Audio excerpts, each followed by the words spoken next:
Ada orang yang bersengaja ingin ziarah ke makam Rasul dalam rangka menyampaikan salam kepada Rasul, seolah-olah kalau kita mengucapkan salawat dari sini tidak akan sampai pula di kuburan Rasul.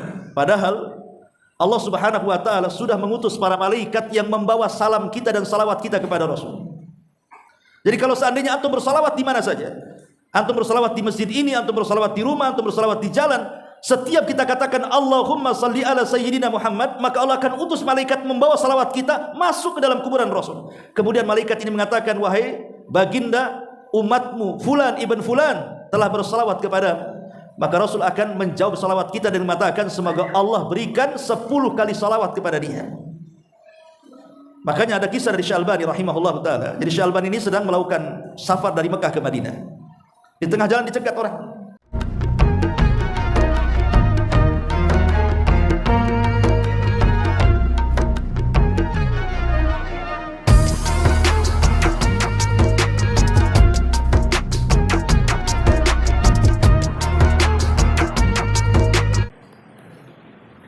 Bismillahirrahmanirrahim.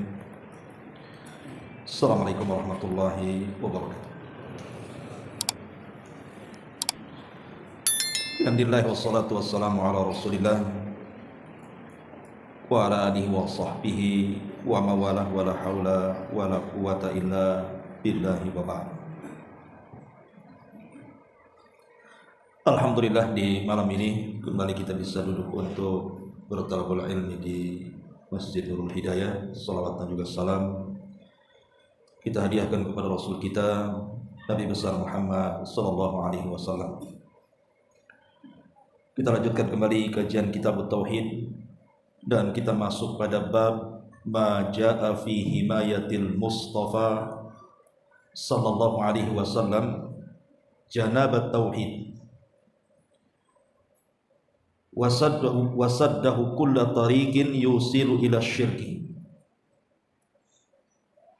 Bab apa-apa yang datang dari Al-Quran dan Sunnah Nabi sallallahu alaihi wasallam tentang penjagaan Nabi sallallahu alaihi wasallam kepada tauhid dan menutup segala celah atau jalan-jalan yang menuju kepada kesyirikan. Ma'asyiral muslimin yang dimuliakan Allah Subhanahu wa taala, bab ini menjelaskan kepada kita bagaimana Nabi sallallahu alaihi wasallam berupaya keras untuk menjaga tauhid agar tetap umatnya di atas tauhid dan tidak melakukan kesyirikan.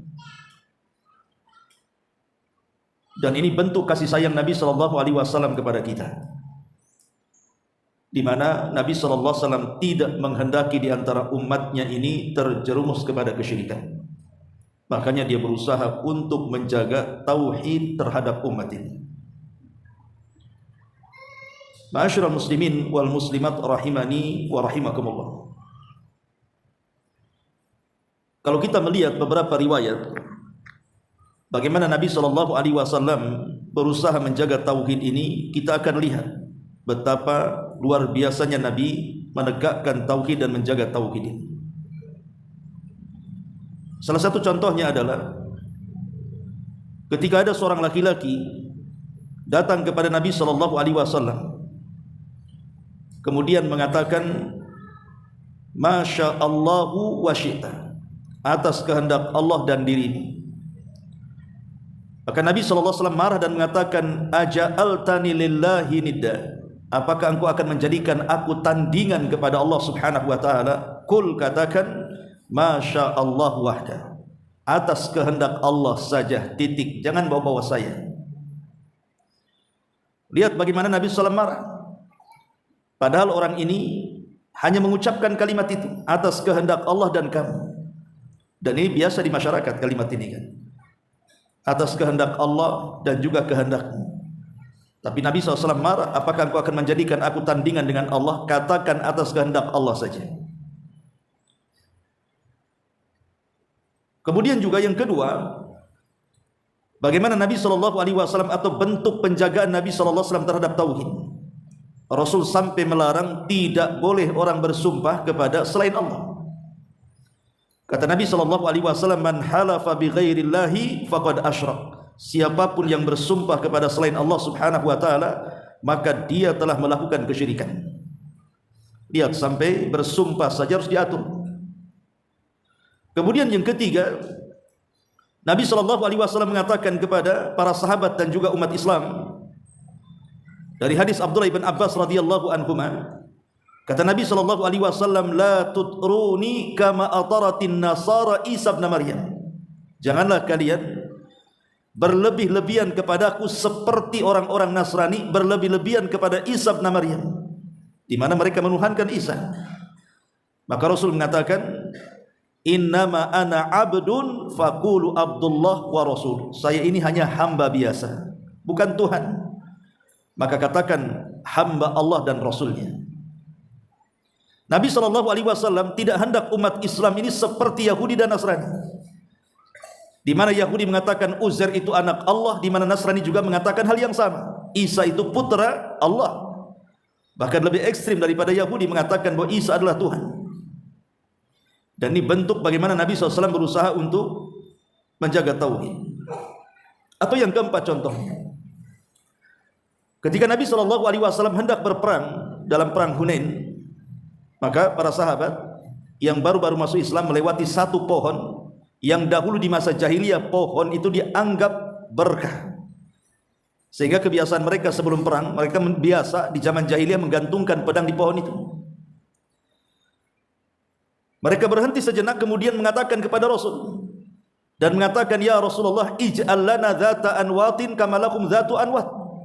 Rasul, jadikan kami gantungan pedang di pohon seperti itu, seperti dahulu mereka orang-orang musyrik juga punya. Maka Nabi SAW mengatakan, walladzi nafsi biyadihi la tarkabunna sunnata man kana qablakum. Demi zat yang jiwaku di tangannya, sungguh kalian akan mengikuti tata cara umat sebelum kalian. Kemudian Nabi SAW mengatakan, ataupun Nabi SAW menjelaskan tentang perkataan para sahabat ini dengan perkataan Bani Israel kepada Musa, dan mengatakan, apakah kalian akan mengatakan seperti yang dikatakan Bani Israel kepada Musa, ij'al lana ilahan kama lahum aliha, qala innakum qaumun tajhalun. Apa perkataan orang-orang Bani Israel kepada Musa tatkala Musa berhasil menyeberangkan Bani Israel, kemudian lewat di sebuah perkampungan di mana kampung itu rata-rata penyembah patung-patung sapi. Maka tiba-tiba kemudian Bani Israel mengatakan kepada Musa, ya Musa, jadikan untuk kami Tuhan seperti itu yang banyak. Maka Musa alaihissalam marah dan mengatakan, sungguh kalian kaum yang jahil, sudah diberikan petunjuk mau sesat pula.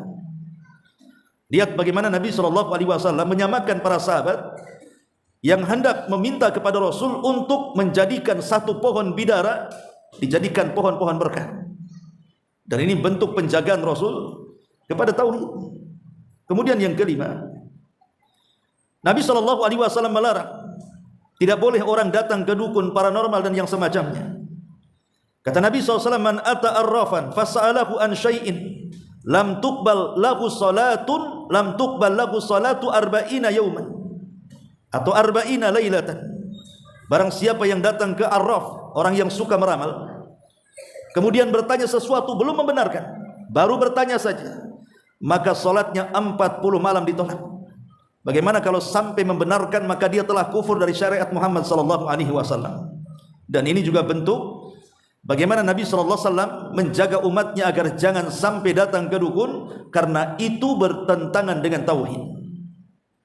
Kemudian yang keenam, ketika ada seorang sahabat yang ingin bernazar, kemudian dia bertanya kepada Nabi SAW soal tempat yang dinazarkan yang bernama Buana. Boleh enggak saya nazar di tempat itu wahai Rasul? Maka Nabi SAW bertanya, apakah Buana itu ada berhala di situ? Sahabat ini mengatakan tidak ada wahai Rasul. Ataukah di tempat itu ada ulang tahun kesyirikan yang biasa dirayakan orang-orang musyrik? Kata sahabat ini tidak ada. Kata Rasul, kalau begitu silahkan kau sampaikan nazarmu di tempat itu. Sampai Rasul bertanya soal tempat, ada kesyirikan enggak di situ? Dan ini menunjukkan bagaimana Nabi SAW ingin betul-betul menjaga tauhid. Kemudian yang nomor 7, Nabi SAW mengatakan kepada salah seorang sahabat Abdullah ibn Abbas radhiyallahu anhu saat dibonceng. Kata Nabi SAW, ya gulam, idza sa'alta fas'alillah wa idza sta'anta fasta'in billah. Wahai anak kecil, kalau engkau minta pertolongan, mintalah pertolongan kepada Allah, dan kalau engkau mintalah kepada Allah Subhanahu wa taala. Dan banyak lagi kalau kita bercerita tentang bagaimana Nabi SAW berusaha keras menjaga umatnya untuk tidak terjerumus kepada kesyirikan. Lah, bab ini menjelaskan kepada kita bagaimana Nabi SAW berusaha menjaga tauhid sebaik-baiknya dan berusaha menutup celah kesyirikan sebesar atau sekecil apapun dari kesyirikan itu. Baik, kemudian di sini pengarang membawakan beberapa dalil dari Al-Quran dan hadis-hadis Nabi SAW. Pertama, surah At-Taubah ayat 128.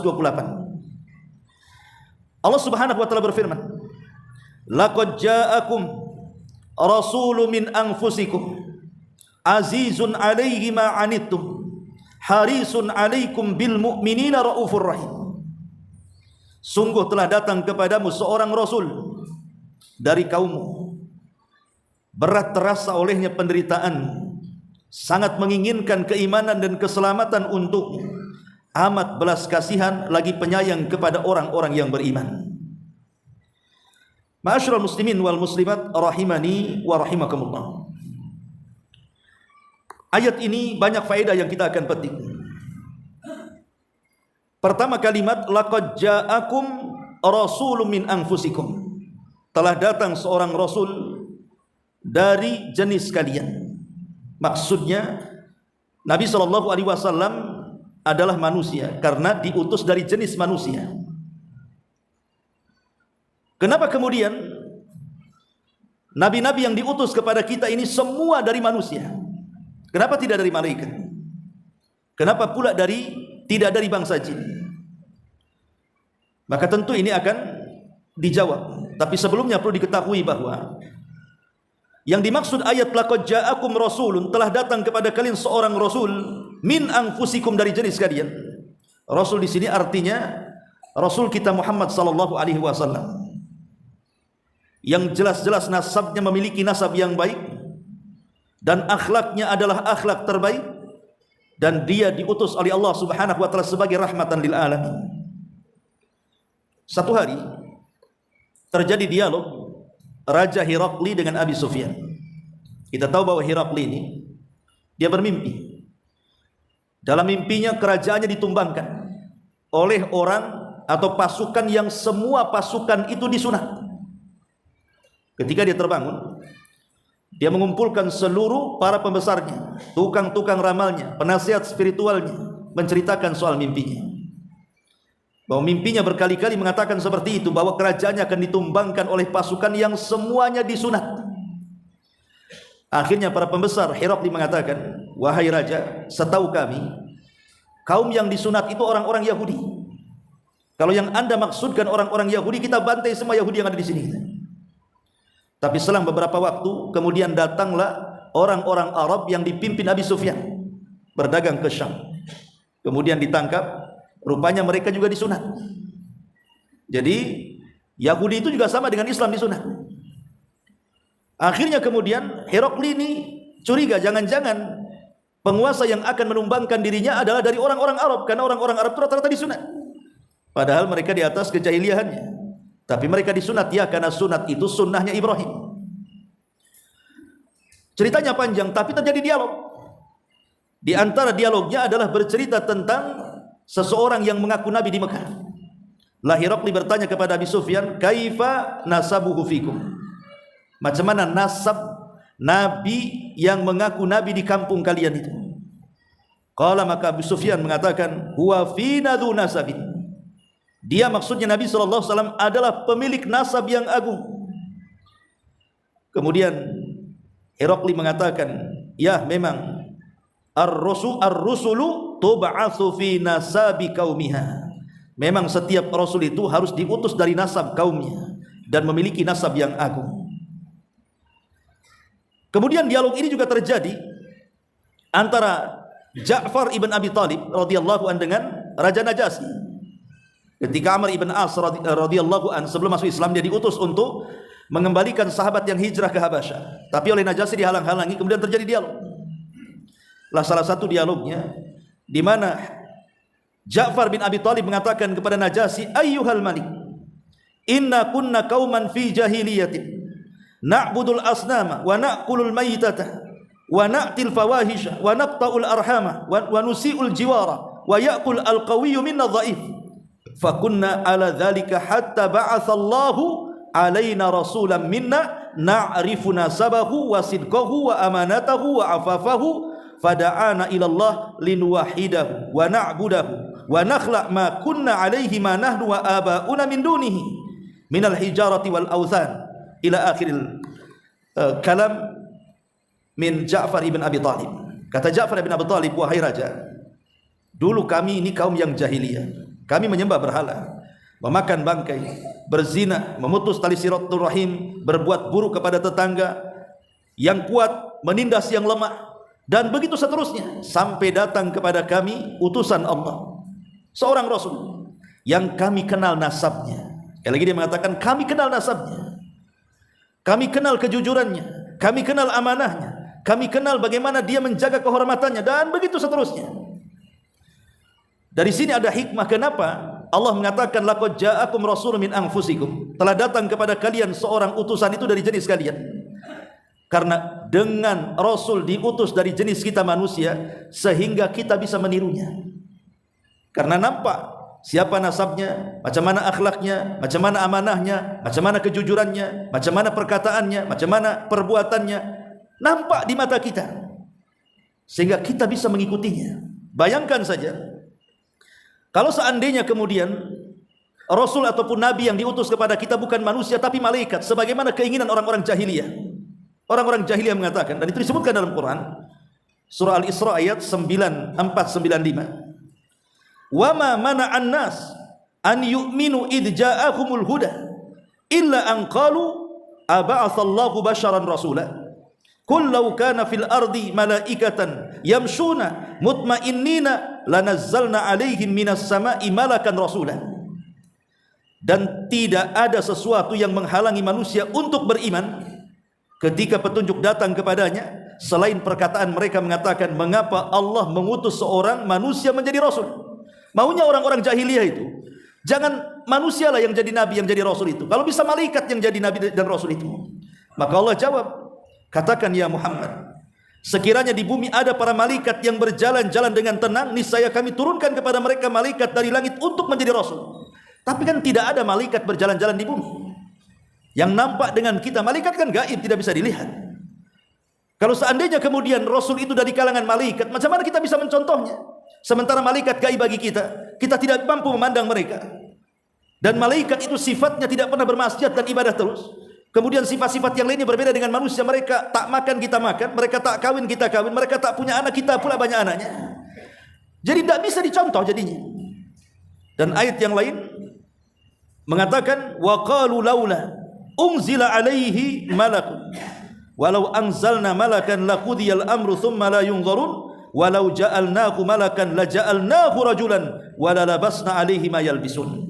Dan mereka berkata, maksudnya orang-orang jahiliyah, mengapa tidak diturunkan malaikat kepadanya? Jika kami turunkan malaikat kepadanya, tentu selesailah urusan itu. Tetapi mereka tidak diberikan penangguhan sedikit pun. Dan sekiranya Rasul itu kami jadikan dari para malaikat, pastilah kami jadikan dia berwujud laki-laki, dan dengan demikian pasti kami akan menjadikan mereka tetap ragu sebagaimana kini mereka ragu. Jadi seolah-olah Allah ingin katakan, seandainya malaikat diutus jadi nabi kemudian menjelma seperti manusia laki-laki, pasti mereka meragukan juga. Jadi bukan itu masalahnya.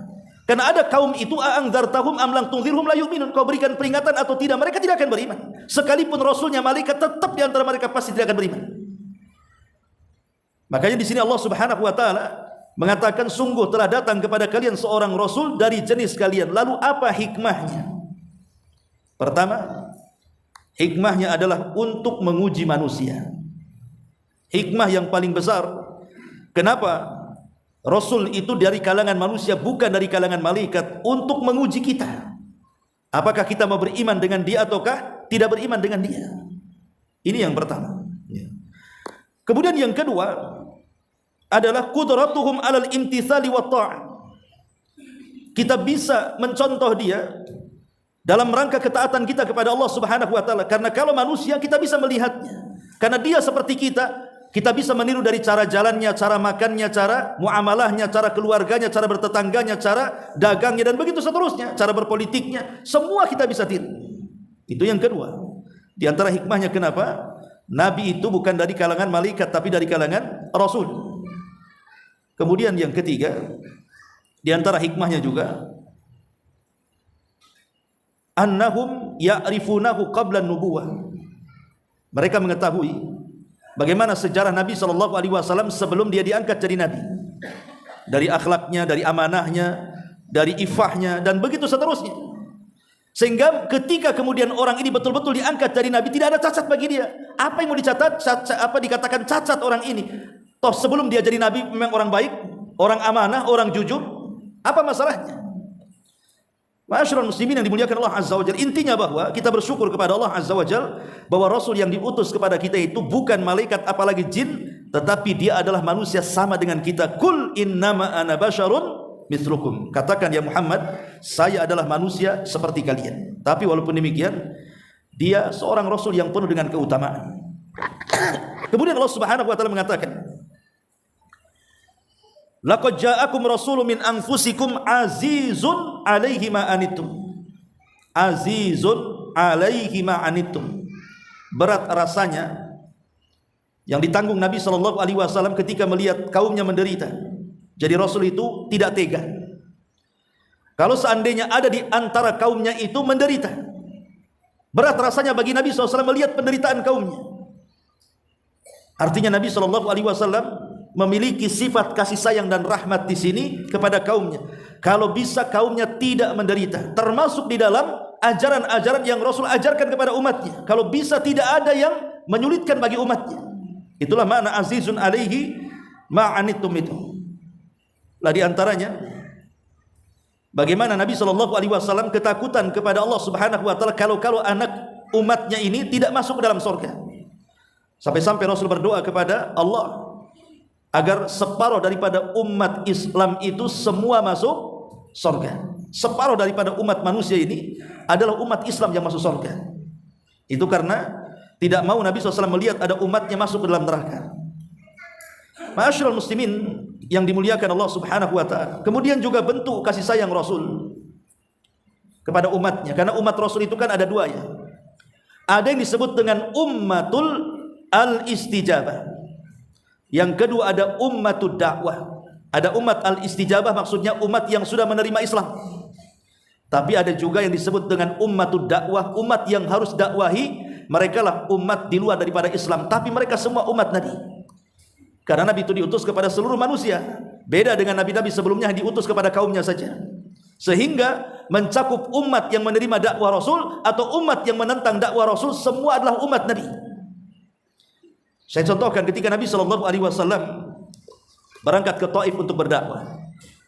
Apa yang terjadi? Orang-orang Taif melempari Rasul dengan batu kan? Sampai lari 1 mil. Dan dihalang-halangi oleh pundaknya siapa? Zaid ibn Harithah, pembantunya. Bahkan dijelaskan dalam sirah, batu-batu yang dilempar kepada Rasul itu banyak mengenai badan Rasul dan badan Zaid ibn Harithah, sehingga berdarah-darah kemudian badannya ini. Tentu seorang nabi adalah wali dari wali-wali Allah. Man 'ada li waliyan faqad adzantuhu bil harbi. Siapapun yang memusuhi wali-waliku, berarti dia telah mengumandangkan perang denganku. Maka ketika Nabi SAW sudah kelelahan kemudian istirahat, datang Jibril dan 2 malaikat penjaga bukit. Kata Jibril, wahai Muhammad, aku membawa 2 malaikat penjaga bukit Taif. Kalau engkau mau perintahkan keduanya, maka 2 malaikat akan mengangkat bukit itu dan menimpakan kepada seluruh penduduk Taif yang menentang kamu. Tapi lihat bagaimana Rasulullah SAW memiliki kasihan kepada musuhnya dan mengatakan, jangan.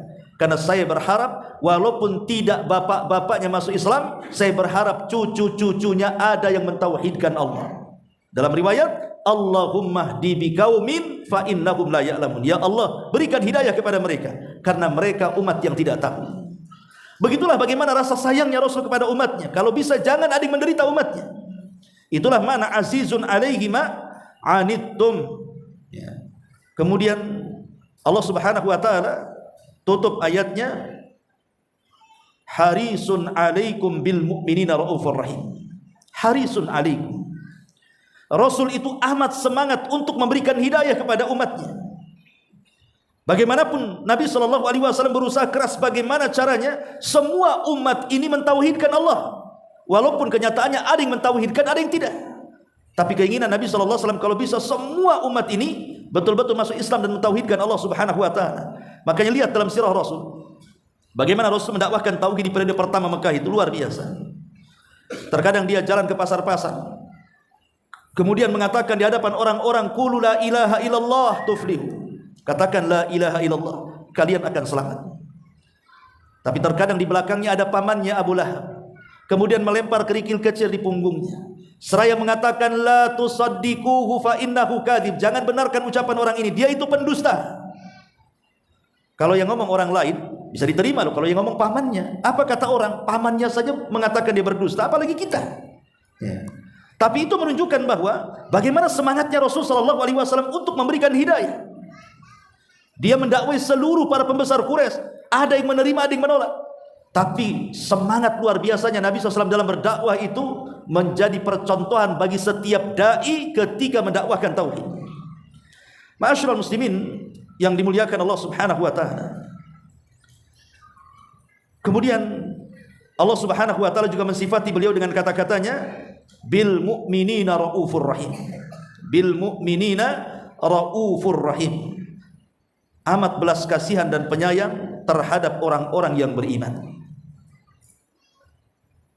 Berarti di sini ada 3 sifat yang Allah Subhanahu wa taala sifatkan kepada Nabi. Pertama, azizun alaihi ma anitum. Rasul itu sangat berat ketika melihat penderitaan umatnya.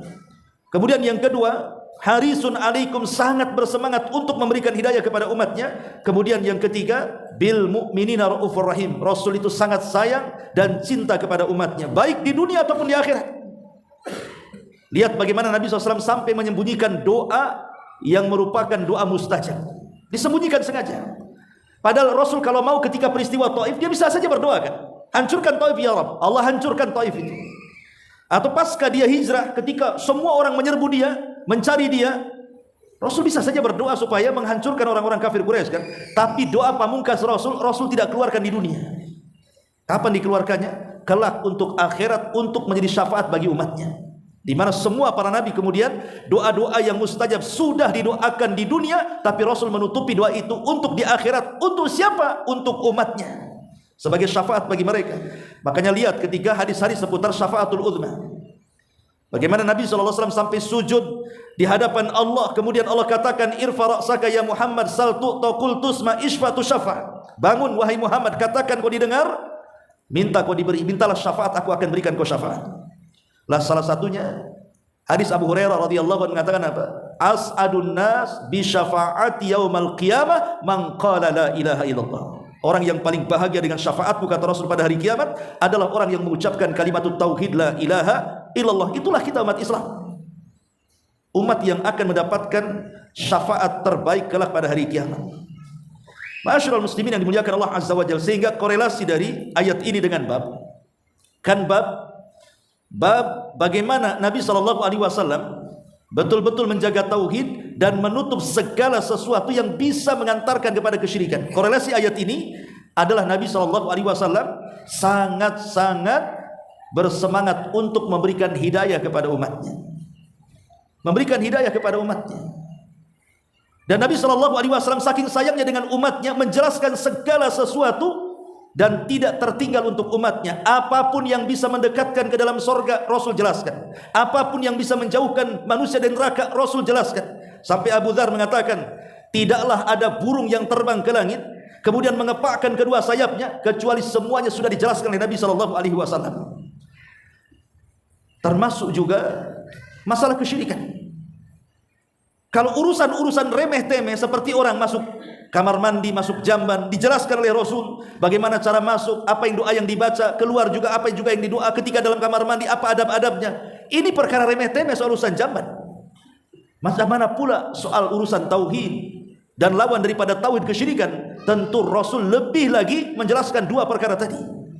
Dan itu kita lihat bahwa sepertiga Al-Quran sendiri adalah bicara tentang tauhid. Ma'asyiral muslimin yang dimuliakan Allah Subhanahu wa taala, itulah korelasi kenapa Syekh ataupun pengarang mengambil pendalilan dari surah At-Taubah ayat berapa tadi? 128 tentang bab. Kemudian dalil yang kedua, Nabi SAW bersabda, dalil yang kedua, hadis daripada Abu Hurairah radhiyallahu anhu. Beliau mengatakan Rasul sallallahu alaihi wasallam bersabda, la taj'alu buyutakum kubura. La taj'alu buyutakum kubura. Wa la taj'alu qabri ida. Wa sallu alayya fa inna salatakum tablughuni haitsu kuntum. Rawahu Abu Dawud bi isnadin hasanin wa ruwatuhu thiqatun. Kata Nabi SAW dari hadis Abi Hurairah radhiyallahu anhu, janganlah kalian menjadikan rumah-rumah kalian sebagai kuburan, dan janganlah kalian jadikan kuburanku sebagai tempat perayaan. Ucapkanlah banyak-banyak salawat kepadaku, karena sungguh ucapan salawat kalian akan sampai kepadaku di mana saja kalian berada. Hadis ini dikeluarkan Imam Abi Dawud dengan sanad yang baik dan para perawi yang thiqah. Perhatikan hadis ini. Nabi mengatakan jangan kalian jadikan rumah-rumah kalian seperti kuburan. Ada dua pemaknaan ulama dari kalimat ini. Makna yang pertama, artinya jangan mengubur mayat di rumah-rumah kalian. Itu makna pertama. Tidak boleh kita menguburkan mayat di rumah, tapi kuburlah mayat itu di pekuburan kaum muslimin, kalau dia muslim. Karena ada orang-orang yang kemudian saking cintanya dengan keluarga, dia tidak bawa jenazah itu ke kuburan umum, tapi sengaja ditaruh di halaman rumahnya, di belakang rumahnya, di kebunnya. Ikhwatu fiddin muliakan Allah Azza wa Jalla. Kalau seandainya dia dikuburkan di sekitar rumahnya, di halamannya, atau di terasnya, atau di belakang rumah, siapa yang menziarahi dia? Hanya keluarganya saja. Tapi kalau diletakkan di kuburan kaum muslimin, maka setiap hari orang Islam ziarah kubur dan berdoa, dia pun kena doa orang-orang yang ziarah. Maka makna pertama dalam hadis ini, jangan kalian jadikan kuburan itu di rumah-rumah kalian. Dan makna yang kedua, artinya jangan jadikan rumah kalian seperti kuburan sepi. Tidak ada baca Quran, tidak ada salat, tidak ada zikir. Makanya kenapa Nabi SAW mencontohkan seutama-utama salat sunnah itu di rumah. Seperti salat rawatib, Rasul biasa di rumah. Karena jangan sampai kemudian rumah itu sepi, tidak ada salat sunnah, tidak ada orang baca Quran di situ. Nah, ini juga makna yang kedua. Kemudian wala taj'alu qabri ida, di sini syahidnya yang korelasinya dengan bab jangan kalian jadikan kuburku sebagai id. Ada orang yang bersengaja ingin ziarah ke makam Rasul dalam rangka menyampaikan salam kepada Rasul, seolah-olah kalau kita mengucapkan salawat dari sini tidak akan sampai pula di kuburan Rasul. Padahal Allah Subhanahu wa taala sudah mengutus para malaikat yang membawa salam kita dan salawat kita kepada Rasul. Jadi kalau seandainya antum bersalawat di mana saja, antum bersalawat di masjid ini, antum bersalawat di rumah, antum bersalawat di jalan, setiap kita katakan Allahumma salli ala sayyidina Muhammad, maka Allah akan utus malaikat membawa salawat kita masuk ke dalam kuburan Rasul. Kemudian malaikat ini mengatakan, wahai baginda umatmu fulan ibn fulan telah bersalawat kepadamu. Maka Rasul akan menjawab salawat kita dan mengatakan semoga Allah berikan 10 kali salawat kepada dia. Makanya ada kisah dari Syekh Albani rahimahullah ta'ala. Jadi Syekh Albani ini sedang melakukan safar dari Mekah ke Madinah. Di tengah jalan dicegat orang, ya, macam syurtah, polisi. Tahu kenal dia Syekh Albani. Tiba-tiba polisi ini mengatakan, syurtah ini mengatakan kepada Syekh Albani, ya Syekh, kalau engkau ke Madinah, kemudian sampai di kuburan Nabi, titiplah salamku untuk baginda, katanya. Kata Syekh Albani, bagaimana kalau aku lupa mengucapkan salam, titipan salam darimu kepada Nabi? Atau macam mana kalau seandainya kutitipkan salam kepada Nabi, tiba-tiba tidak sampai kepada Nabi? Kata Syekh Albani, cukuplah kau salawat di sini, nanti salawatmu sudah sampai ke Madinah sana. Ya.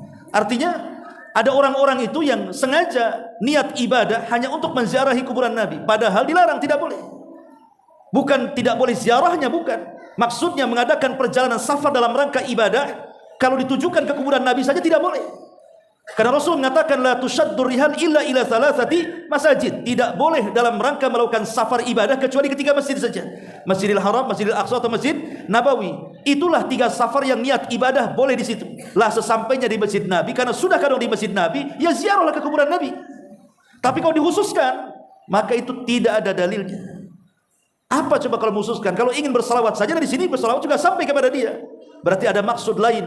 Boleh jadi mungkin meminta-minta di kuburan Nabi dan begitu seterusnya kan? Nah, itu bisa menjerumus kepada kesyirikan.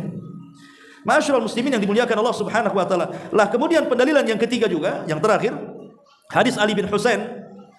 Jadi hadis Ali bin Husain dijelaskan bahwa ia melihat seseorang masuk ke dalam celah-celah yang ada pada kuburan Rasul, kemudian berdoa, maka ia pun melarangnya seraya berkata kepadanya, maukah kamu aku beritahu sebuah hadis yang aku dengar dari bapakku, dari kakekku, dari Rasulullah sallallahu alaihi wasallam, la tattakhidu qabri idan wa la buyutakum kubura wa sallu alayya fa inna taslimakum yabluguni haitsu kuntum. Janganlah kalian jadikan kuburanku sebagai tempat perayaan, dan janganlah kalian jadikan rumah-rumah kalian sebagai kuburan, dan ucapkanlah doa salam untukku, karena doa salam kalian akan sampai kepadaku dari mana saja kalian bersolawat, tidak mesti di sisi kuburan Nabi sallallahu alaihi wasallam.